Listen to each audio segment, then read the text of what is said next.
Greetings, everyone, and welcome to the dojo. Today's featured show, Peacemaker, Season 2.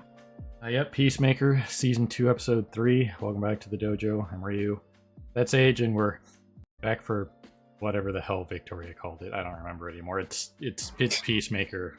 It's not anime or an animated show. So, live action, comic adjacent, whatever it was. Either way, last week, Eagle Lee dominated some foos. Unquote. I don't know, I saw somebody say that online in some forum somewhere. So I'd figure I'd randomly throw that in there. But yeah, there was a lot to talk about last week, and there's probably going to be even more to talk about as time goes on, because man, this one has all kinds of crap going on and serious implications for the other universe that we discussed last week. So yeah, we're just we're in potentially Nazi town. Potentially. Maybe. Who knows? Maybe it's not that universe, but that is an established universe in DC. So it very well could be that one, just based on characters there. So we'll just have to see where that's at, and all the other crap that's going on.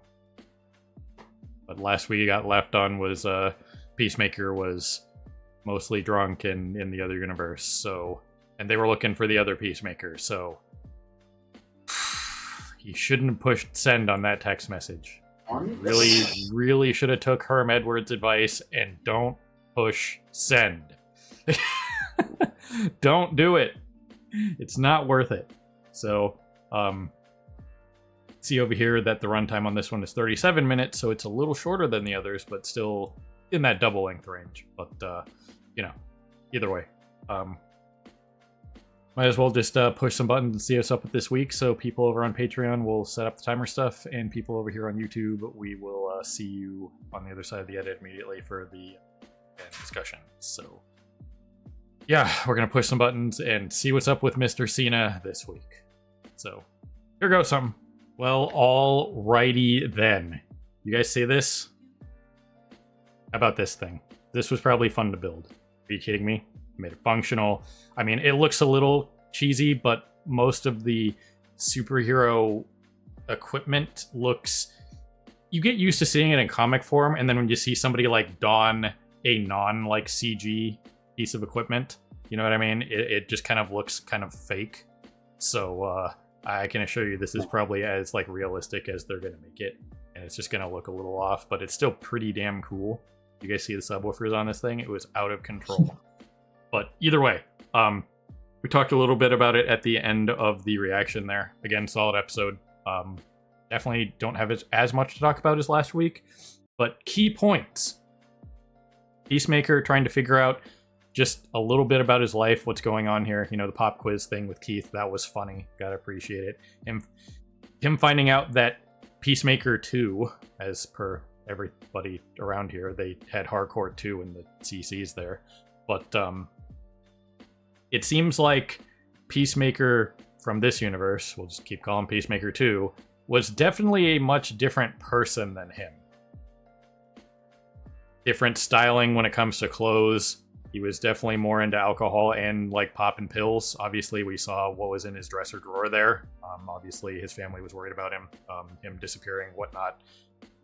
Troublemaker, the kind of stuff that they talked about, especially since we are seeming to lean more into this is probably like we're probably like 90% sure that this is the Nazi universe at this point, based on, you know, stuff like the Sons of Liberty, all the background characters. If we were really looking at it during the reaction that we are watching, all white people, okay, and then just subtle other context clues, stuff like that, hairstyles, that kind of thing, the names, whatnot.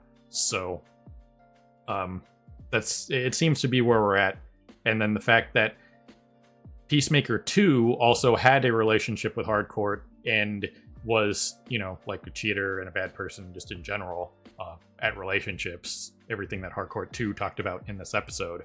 And, well, the major other thing as well, it seems like Peacemaker in this universe wasn't a, like, trained, like, special ops guy. He was just, like, a guy with tech. You know what I mean?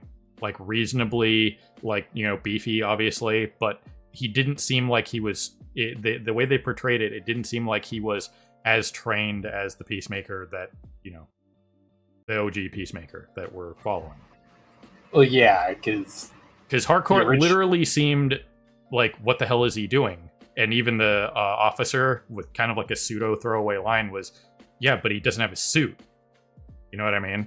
So they didn't think he could do anything without the suit. So yeah, like we already kind of saw that a bit in that Peacemaker 2 had a lot more gadgets and whatnot. And that's like was what we were talking about before, was like the big differentiating factor between them is the fact that Peacemaker 2, being on good terms with Augie, meant he got a lot more assistance with gadgets and tech and stuff like that. And didn't have to become good at hand-to-hand and just dealing with John Wick style, like he did in this episode with pencils and fax machines, copiers, whatever, like working on the fly, you know, MacGyver style, basically. Yeah, whereas Peacemaker Prime, he had to make do with what little tech Augie would actually give him, and so he had to learn to be a lot more adaptable and make use of his environment and such. And we kind of saw that in their actual fight. Peacemaker 2 just kept throwing tech at him, and then as soon as it came down to an actual hand-to-hand fight, he like pretty much immediately lost. Yeah. Despite original Peacemaker being heavily injured at that point because of the tech. Yep.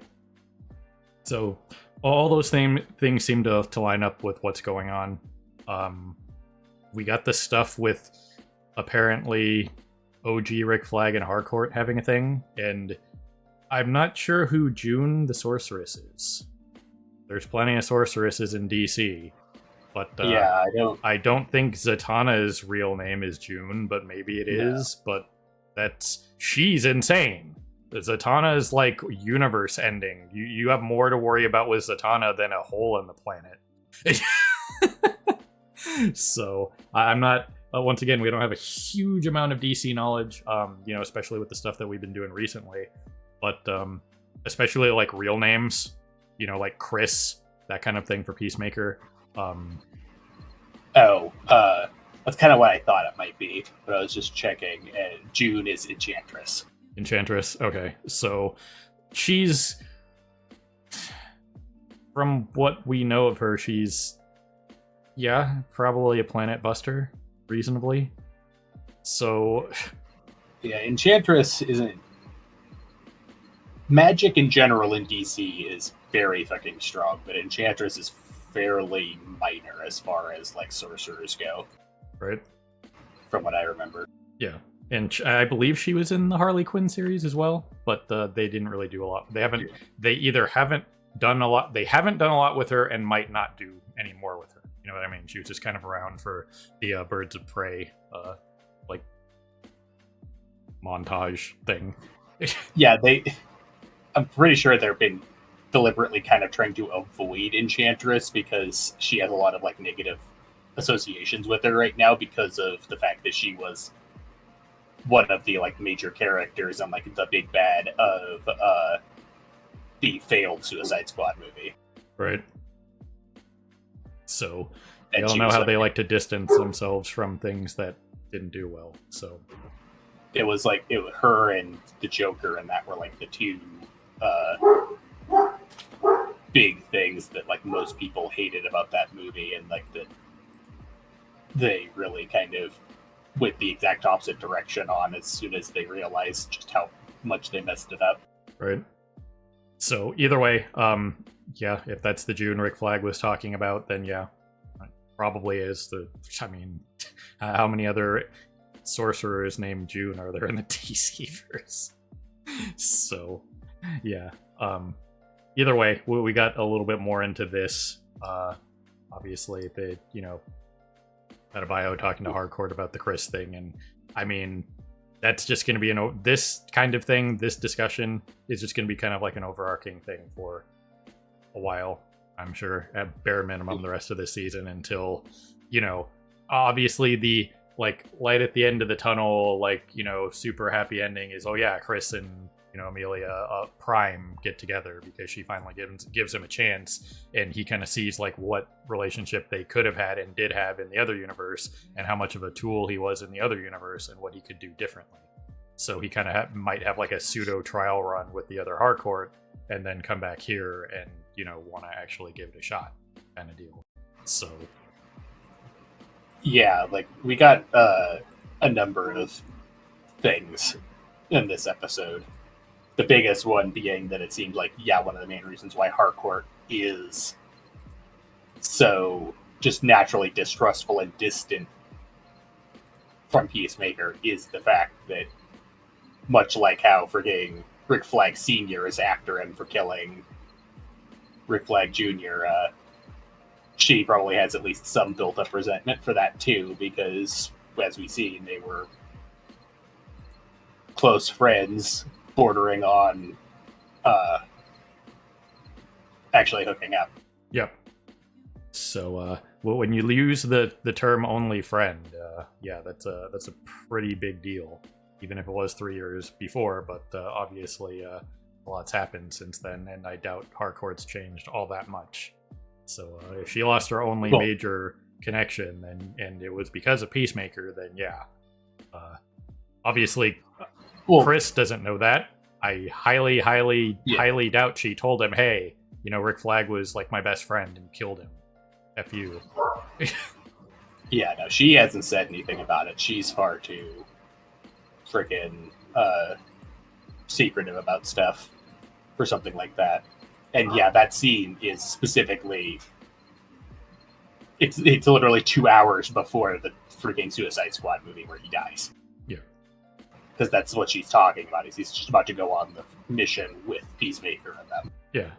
So, I mean, it's all this kind of thing, we were really paying attention to the backdrop of this, again, and you can kind of just see even the attire. While you might look at it and go, yeah, that's something people, of course, you could look at this, but even it seems a little bit different. You know what I mean? A little bit more prim and proper, if you will. You know what I mean? And not just like the work attire. The work attire for like Argus, that was whatever, standard affair. But if you look at what a lot of the civilians were wearing, it was definitely more European vibe. Okay, European proper. There wasn't a lot of dudes in hoodies walking down the street outside of the Sons of Liberty, obviously. You know what I mean? So it's those like subtle context clues, and especially with a group called the Sons of Liberty. Let's be real. They're probably talking about, bringing back the liberty of America. So at this point, like 99% sure that this has to be that universe. You know what I mean? Because they're not going to, if they're going to portray something and they're not cutting corners, which James Gunn, from what I've seen, doesn't do, and a lot of like people who are dedicated to portraying something accurately, even something as small as, in this case, a non-white person in the background as an extra could screw that up, and people would point at it and they go, well, you had that Asian guy back there, or you had that black woman back there. You know what I mean? So it's one of those things where they weren't there. You know what I mean? So, which the Nazis weren't really against Asians, so Asians probably still are a reasonable thing. They're just probably still primarily in China and Japan, because if America lost, then they wouldn't have the same like connection we do to Japan right now. Right. Where we bombed them into friendship. Yeah. So, either way, it seems like most of the context clues are there. That's what it feels like. And they are portraying it as, with Peacemaker Prime saying, oh, best dimension ever. Without, seeing everything. You know what I mean?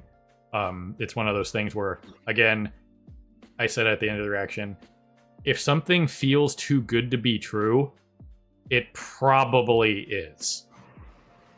Yeah, I mentioned it, but This comes off very much as the "there's no war in Ba Sing Se" situation. Yeah. And on the Japan note, yeah, thinking about it, if America lost, then Japan never was forced to demilitarize. So most of Asia is probably still stuck in a perpetual three-pronged war between China, Korea, and Japan. Right. So we'll just have to see if they get into any of that, but they'll probably just focus on the America side of stuff, obviously. Yeah, I'm just saying, that Asians probably, if this is the Nazi universe, Asians probably still exist, but they're probably far too busy in their own section of the world to really be in America very much. Right. So either way,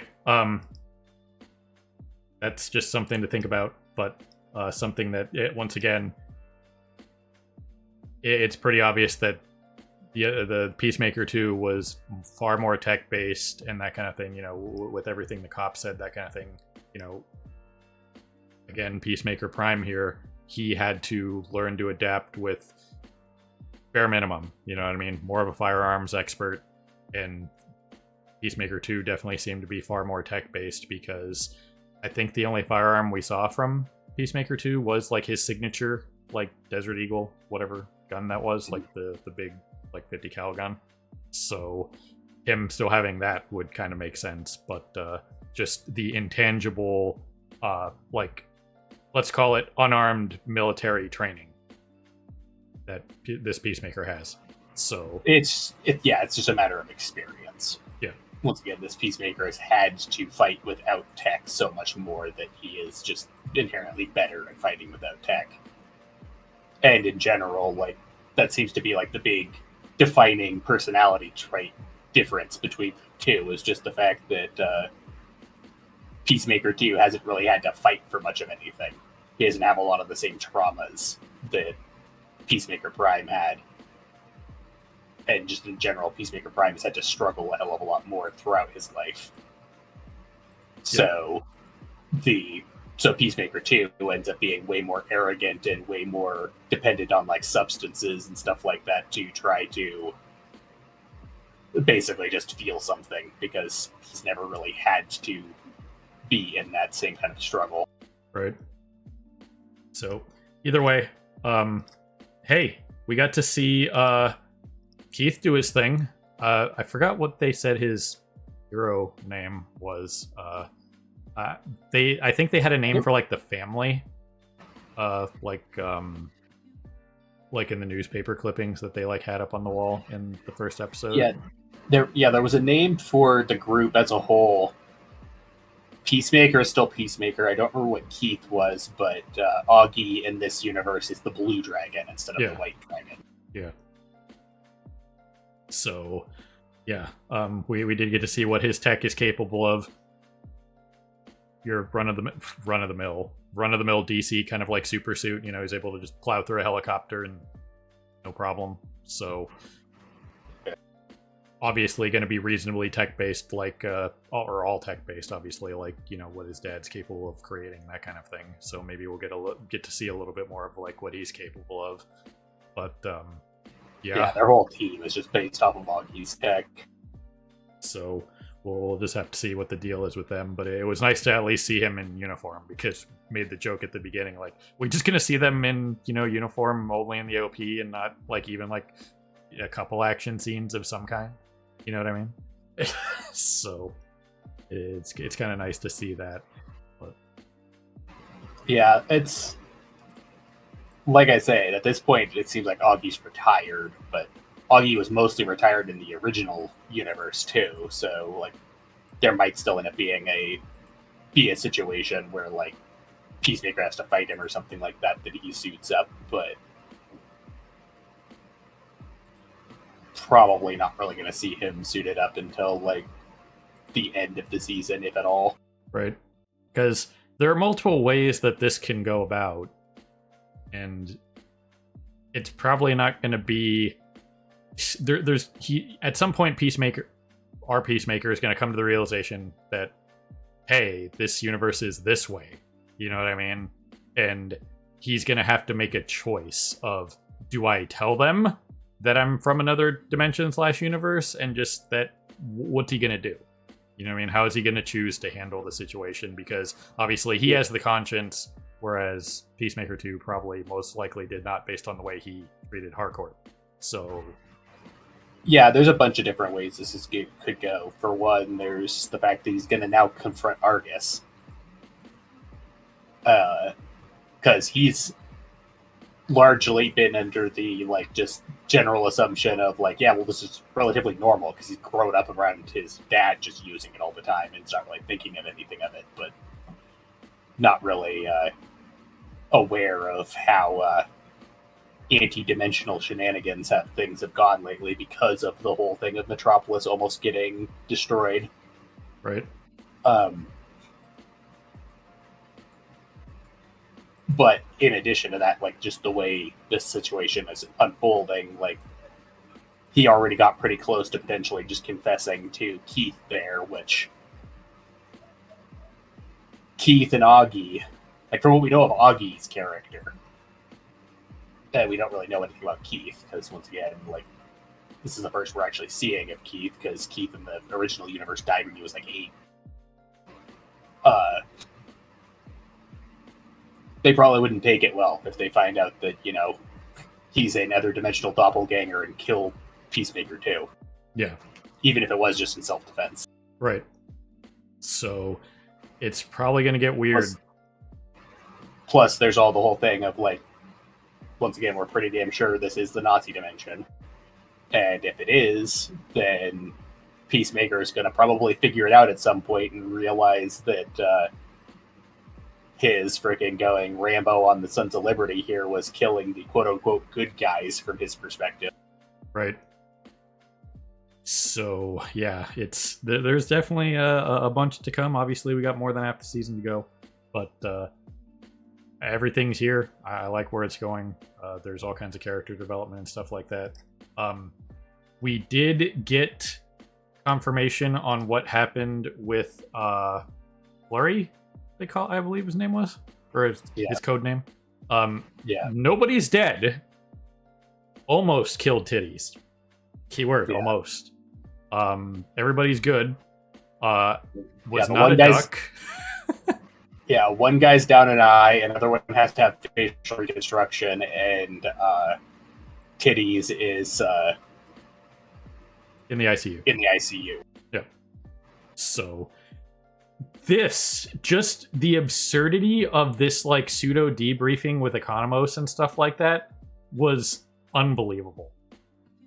Like, the comedy in this was just right there, just top notch, because it's just the absurdity of the bird blindness thing being what it is, and then just why didn't you tell us he had a war eagle?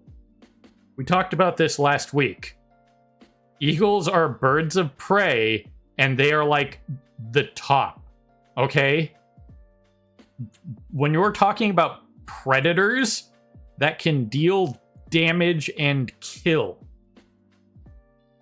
need I remind you guys, eagle talons, 6-7 inches sometimes, 3 of them coming at you, 6 of them coming at you on both feet, plus the beak and their airspeed. Their wings are nothing to scoff at either. They're basically like Kevlar. So every eagle may as well be a war eagle when protecting their territory. In this case, where Eagly lives. Yeah. And once again, it's like, what are you talking about? It's just an eagle. And yes, he's there. He lives there. What the do you want from him?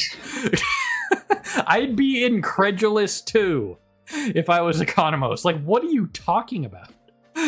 It's an eagle.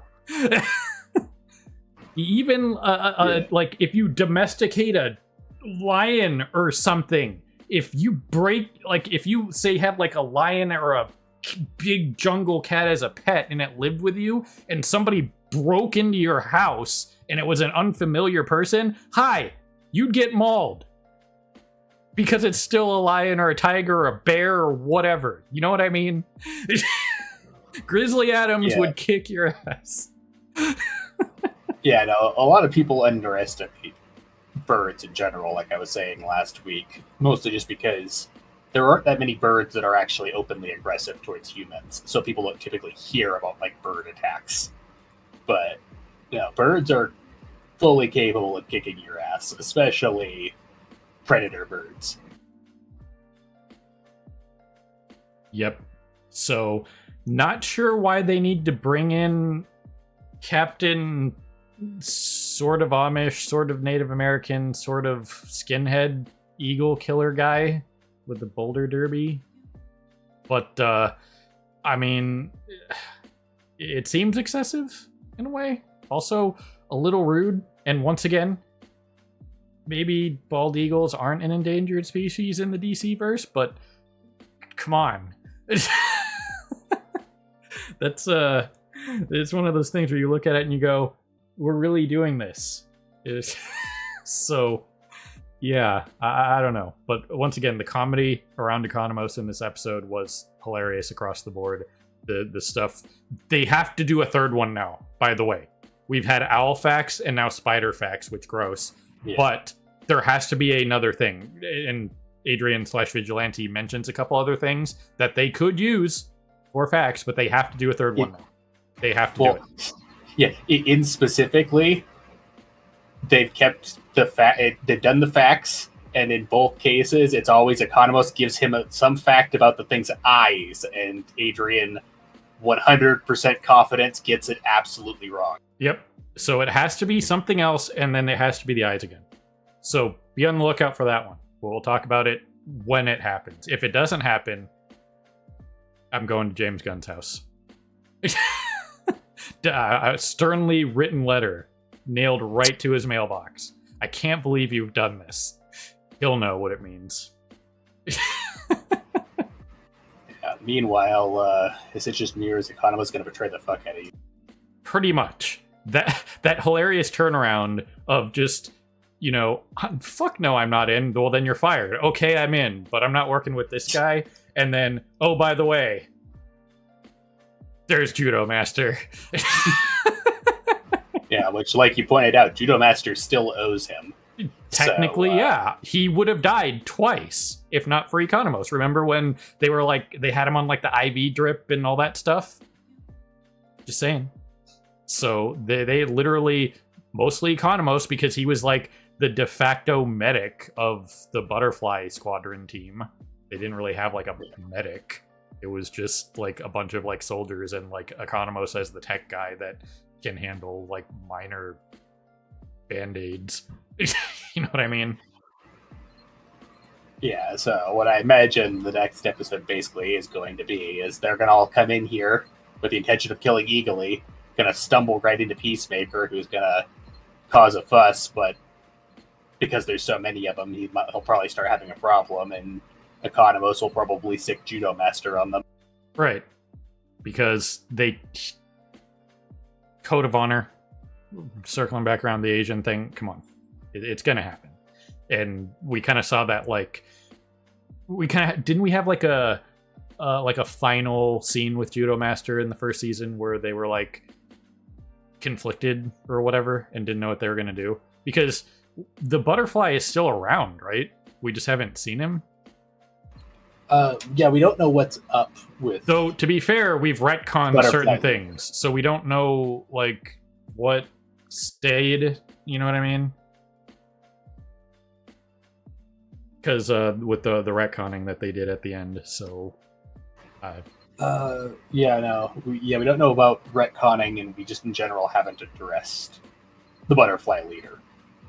But last we saw, the Butterfly leader was still alive and was hanging around Peacemaker's trailer. Yeah. Because Peacemaker was the only one who still had some leftover of their food. Yep. With the cow being dead, they can't produce any more of it. Yep. So there's definitely going to be some interesting stuff in the next episode. Obviously, second half of the season still coming, more than half of it. So again, while this was a slightly shorter episode than the first two, still doubling, still very good. Comedy was there. Serious implications are there.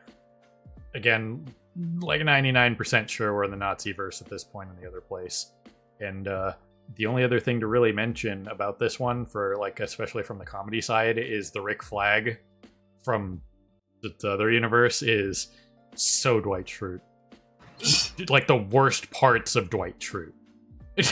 And I mentioned it during the reaction. It just like the stalking around the office and following them around and stuff like that. That was freaking hilarious. Well, that's also one of the other reasons why I was kind of saying like there's no Warren Bossing say is Rick Flag in the other universe is a skinny dork. When he's still supposed to be from the army, but if there's no war, he never had to like get super jacked and become the war hero that he did in the primary universe. Right. So definitely different. So there's a lot of interesting stuff going on here. I'm enjoying it. Economos just has all the best reactions so far this season. He's just all over the place with just the crap that he has to deal with. And again, we talked about it during the reaction. What's wrong with Economos' life? Yeah, he has to put up with shit, but most people do. He's not like, going through the stuff that Harcourt or, he's not Adrian. He's not Vigilante, He's just kind of like the average tech guy with a tech job that just has to deal with random bullshit. Yeah, he got drunk on the weekend. Wow. So do a lot of people. Who cares? And again, how did they get that smashed off of Bud Light? What the hell is in Bud Light in the DC verse? Okay? Because that's like 2% alcohol. It's not a lot. You know what I mean? I think it's even less than that these days. It's basically like pulling the full like Zuko thing from Avatar. It's like hot leaf juice. It's basically just hops and wheat and water and like a tiny splash of alcohol. You know what I mean? It's freaking Bud Light. You know what I mean? Any light beer is the amount you would have to drink and retain to get drunk is insane. Unless your tolerance to alcohol is like, low and you're like lightweight like me. You know what I mean? But even then, getting drunk off a light beer to the effect that they were, that one's baffling to me. Yeah, no, I'm not much of a drinker in general, especially not beer, but like the only time I have ever been like thoroughly, like alcohol poisoning, blackout drunk was freaking 9 shots of Fireball within the same half an hour on an empty stomach. Yeah. See, that makes sense. Yeah. Adrian brought a lot of several cases of Bud Light, but that was between 5 people. So, I mean, even if they went through, say, like all 72, if those were 36 packs, conservatively, like 8 of them a piece. No? Yeah, Question mark? That's still not much actual alcohol, especially for someone like Peacemaker with his physique and the fact that he is a frequent user for any sort of like shit like that. Like he does a lot of drugs and drinks and whatnot, so his tolerance will be high. Yep. So either way, random last little bit here. I'm glad Judo Master is still eating Flamin' Hot Cheez-Its. Or Cheetos, sorry. Yeah. Man, I wish they made Flamin' Hot Cheez-Its. But maybe they will. Maybe they have. I don't know. Maybe I need to look it up. But either way, solid episode, like where it's going. At some point, I assume we'll get more on Rick Flag Sr. doing stuff, because I can't imagine we're not. And then, obviously, the duality that Peacemaker has to deal with between both dimensions/universes and how he's going to just deal with everything. So... Yeah. And how the Justice Gang fits into all this, because I assume we'll see them again. Yeah, I imagine this is going to be turn into a thing of dimension versus dimension at some point. Something is going to devolve to freaking either Peacemaker having to basically solo the other dimension, or the other dimension basically trying to invade the main dimension in like retaliation for Peacemaker 2's death or something. Right. And that's potentially where like the Justice Gang will get involved and whatnot. But I imagine that's the big conflict we're kind of leading towards, is going to be a bunch of dimensions fighting each other, and then the janitor's closet having to be sealed permanently. Right. So, anyway, great episode. I enjoyed it. This has been great. Looking forward to the rest of it. Hopefully HBO or whatever else they're going to call themselves potentially next year. I mentioned it jokingly. You guys got any odds on HBO changing their streaming service name again next year, 2026? Is it just going to be HBO something something something, or just like HB? You know what I mean? They're going to drop the O. But anyway, that's all I got for this week. Anything else, Age?